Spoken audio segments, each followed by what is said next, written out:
For Bendah, there is Kwanele uMagubane, isendela mphokophelele ikhehlela zalo baba, uZulu lishintsha libalele umtshuti womqwabalanda. That's my name. That's me. Come from a very small town called Estcourt. From a very big family. I've got tons and tons of siblings. So yeah, that's basically where I grew up. But for the love of music, I had a couple of friends from back home. Then when we got introduced into the whole music scene, I think it was back in 2000, if not 2001, when Amo released his very first hip hop album. And then there was Got a Camp after that. Me and a few friends of ours, we used to rap to their music. That's how I got into the whole music thing. But before that, there was really, I've always liked the whole artistic part of things because I used to dance as well. From back in my early high school days, I used to dance. I used to be a pansula. I've changed now. Yeah. So What are you now? I used to be a pansula, wearing my hats, my All Stars, my Jack Parcels, my Dickies. That used to be me. And then when I transitioned, I think I kind of grew in the whole artistic thing. But I've always loved music. And then I moved into hip hop. So from career-wise, I did chemistry. I will skip the whole high school thing. So career-wise, I did chemistry in Durban. And then then I worked in the brewery in Durban first, and then I moved to Pretoria. So I worked in Pretoria for quite some time within the brewery. And right now, so I've kind of grown in the corporate environment. So I started in the lab as a chemist and mixing chemicals, and that was my passion with the lab coat and everything. I haven't left that space of a lab coat and developing, but now I'm more in packaging development. So I'm still within the FMCG space, working for Tiger Brands.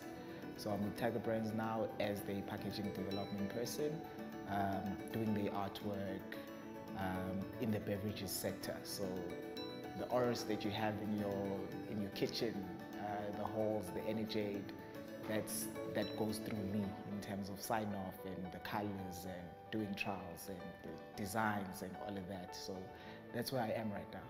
I love it. I love it. I get bored very easily. So I'm in projects, which is quite nice. I get to see innovations before anyone else. So I'm enjoying it because it's not a routine thing. As much as the work is routine, but the projects change and there's always something new, there's always new technology. The competition always introduces something else in the business, and you always have to keep up with the pace. So that's basically what I do. Few of my friends, we like I said, I've always been into the whole art, the whole music thing through dancing. So just to show you that I actually transition and I get bored. I started with the whole dancing thing, and it kind of grew out of me. And that's when I got into the whole poetry thing first. And then that also grew out of me. And now I'm into the music space. And I don't think that will ever grow out of me because that's my passion now. That's something that I've actually found peace in. I got introduced into it when Amo and Your Squatter Camps released their albums back in the days. And I started off with the whole vernac rap. And I think I grew into the craft of music. And now I just mix a bit of both, but that's where it started. Probably about, let's say 18 years ago. Still pretty young. I was still pretty young, 12, 13. Bendah basically represents everything about my mind, about my thoughts, about my craft, about my music, about my pen, about my paper, about the beats I listen to. Every single thing that has to do with me is literally circling the name Bendah. It started off as Mind Bendah when I was still heavily into writing poetry, and a friend of mine gave me that name. Zippo, and then because she said I had a tendency of bending people's minds with my craft and what I recite and what I write. And then when I kind of shifted from the poetry space into the music space now, I then dropped the whole mind part, although it's still there because your music starts in the mind before anything else. But that's where Bendah is. That's what Bendah is about. It's very difficult trying to balance the music and trying to balance, because music takes a lot of a person's time. It takes a lot of time. But you find time. You find time. So I've actually gotten to a point where I'm able to juggle everything that I do and still keep my music alive and still keep my music going, because that's where I find peace and that's where I find solitude and that's where I rest. So music takes me away from everything that I have to deal with every single day, the projects, the meetings, the deadlines, school, family, friends. So music takes me away from all of that, and then it just gives me time. So I kind of juggle it around, and the nice thing about it is I write everywhere. I write everywhere, and with the technology that we've got now, you don't really have to write and sit down with a pen and a paper. If something comes into mind, you take out your phone and you record yourself, and then you break it down properly at a later stage. So yeah, I've been working on my project for the past 6 years. Same project that I'm still working on now. I think back in the day, I realized I wasn't ready to put out my music out there. And to be honest with you, initially when I started doing the whole music thing and deciding to record it, it was never about anyone but me. So I've always wanted to share my music with the people that are close to me and not anyone else. Like I said, it's a diary, and a diary is a very personal thing. So when I started off, it was just about that. It's always been about me and making my own music, and whoever is in my space at that time can hear it. If not, oh well, tough. But recently, when I started seeing what's out there in the music scene and what music really does, and getting introduced to a lot of people within the industry and getting to hear their story, it got me excited. Because then I thought, why must I be selfish with my own music as well? So let me put it out there, and it's a lot easier now. It's a lot easier to reach a lot more ears than the rooms in the studio. It's a lot more easier to touch someone's life than back in the day. You don't have to record your music and burn it into a disc for someone to listen to it and then go around handing it out. So you literally switch on your phone, press record, do a video, upload it, and 2 days later, 800 people have liked your post. 500 people have bought your song on iTunes. 200 people have shared your video across all social media platforms.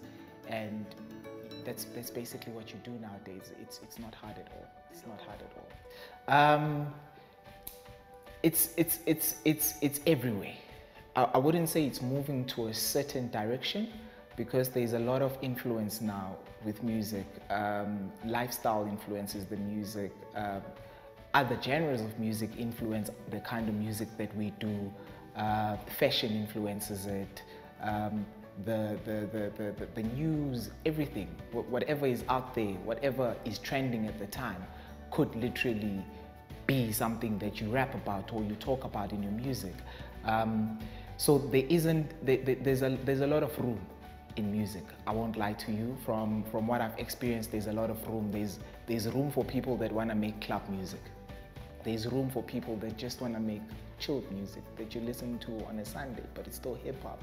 There are people that don't even want to get people singing their songs, but they just want to tell a story, and that's where I am. I'm in that space of telling a story. I'm just a boy from a very small town that has a lot to say, that has gone through a lot, and just wants to share. Just wants to share. So that's where my space is. That's where the gap is for me in the market. I don't see myself as a AKA. I don't see myself as a Casper, nor do I see myself as a Dumi. I follow their music. I love their music, but I'm just another boy that's coming in from the side and is telling a story. Long-term plan is to do live performances, and live performances with the band. I consider my music very intimate. I don't see my music in a club.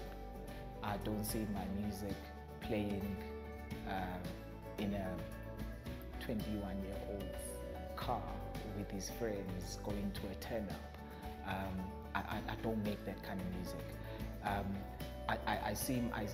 want to take my music to a very intimate space where I've got a very niche following, and I've got people that look at me and they say, you know that song that you wrote last year changed my life.